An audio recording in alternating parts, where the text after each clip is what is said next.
vous demander comment sont nés dans votre esprit les films. L'idée, l'idée originelle, comment vient-elle? Ça vient toujours de ces rencontres, des gens que je rencontre. Ça peut être là, je vois plein de visages et puis des yeux, des sourires et tout, et ça peut partir de là. Vous savez, peut partir d'une image, ça peut partir d'un dialogue, d'une phrase prononcée par quelqu'un. Je suis assez connecté en fait au réel. Je m'inspire vraiment des choses qui m'entourent et tout ça. Et moi, j'utilise pas mal le vécu pour inventer mes histoires. Et là, il y a un film sur lequel je travaille. J'avais l'histoire en tête et je n'arrivais pas à l'écrire. Et au mois de février dernier, j'étais au Burkina Faso et j'ai rencontré un garçon. J'étais à un spectacle, c'est un danseur. Et quand je l'ai vu apparaître sur scène, ça m'a ouvert une porte. Je me suis dit, ça y est, c'est lui le personnage du film. Et à partir de ce moment-là, je suis rentré en France et en une dizaine de jours, j'ai écrit le scénario parce qu'il m'a permis comme ça d'entrer dans ma propre histoire. Parce que les histoires sont vraiment par moments comme un plat et qu'on ne sait pas par quel bout commencer en fait. Et il vous faut un déclic pour entrer pour commencer le plat. Et c'est comme ça que je procède.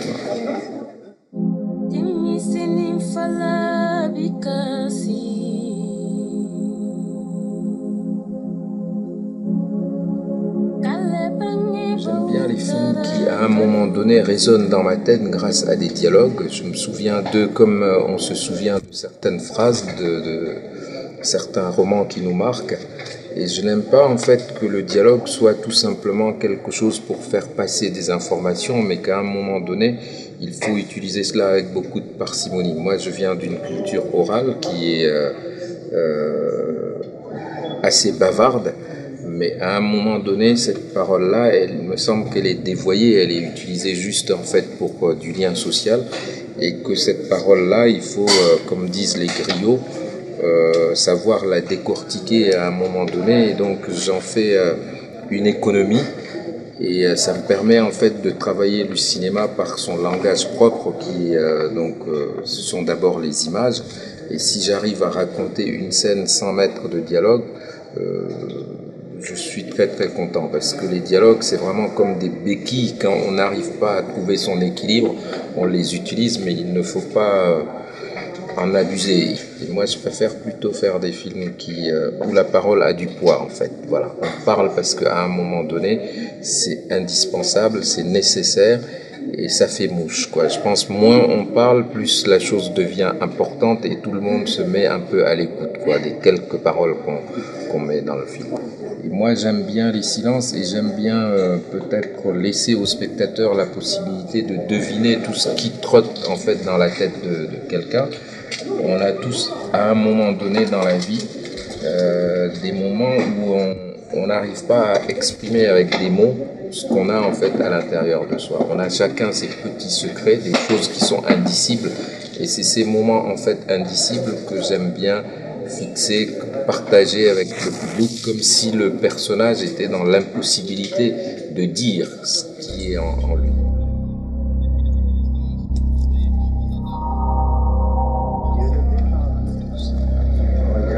Il y a cette figure paternelle, donc tutélaire, Dieu le Père ou le Père de la Nation. C'est très courant en Afrique, hein, les pères de la nation et tout ça.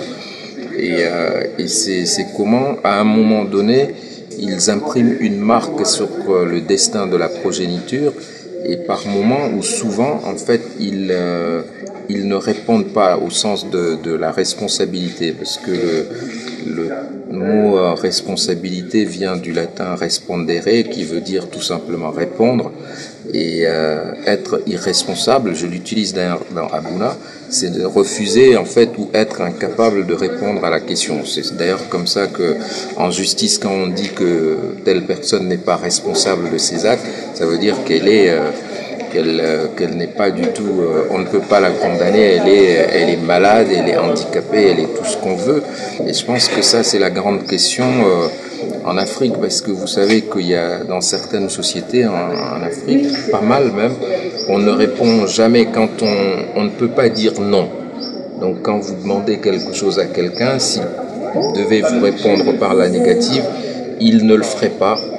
Il vous dirait oui, on va le faire et tout ça, et puis après une semaine, 2 semaines, vous comprenez par vous-même que finalement la réponse est négative. Donc cette manière-là de se détourner des choses me ramène aussi à l'autre essence de mon cinéma, c'est le non-dit en fait que je travaille. Et en Afrique, donc, c'est pas la parole. Quand les gens parlent, on parle beaucoup, mais en réalité, c'est pour cacher peut-être la vérité qu'on parle comme ça, pour diluer un peu les choses, et que finalement, c'est le non-dit qui révèle la vérité. C'est dans le non-dit que les gens expriment vraiment ce qu'ils pensent. Et mon cinéma tend un peu à révéler ces choses qui sont un peu derrière la façade.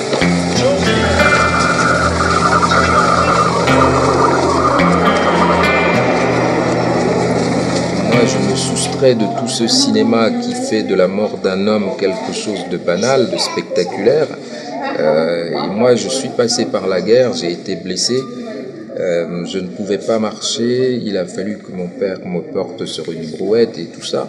Et j'ai vu à l'âge de 18 ans un homme abattu devant moi, qui a reçu une balle dans le ventre d'abord, et puis qui, une fois qu'il est tombé, en fait, on l'a achevé avec une balle dans la tempe, et l'œil est sorti, et c'est là que j'ai vu que l'œil humain, en fait, curieusement, il est gros, c'est comme une balle de tennis, hein. Donc, tuer un homme ne peut pas pour moi être un spectacle, et je ne peux pas le montrer facilement. J'estime que faire, et puis dans la guerre, il y a des héros. Souvenez-vous des films de guerre, tout ça, il y a des hommes qui tuent d'autres hommes et qui sont montrés comme des héros. Et dans l'exemple tchadien, c'est une guerre civile entre frères tchadiens, donc il n'y a rien d'héroïque en fait à ce que des frères tuent d'autres frères. Donc j'estime que ça ne mérite pas d'être montré à l'image. Vous êtes à l'écoute de la radio nationale.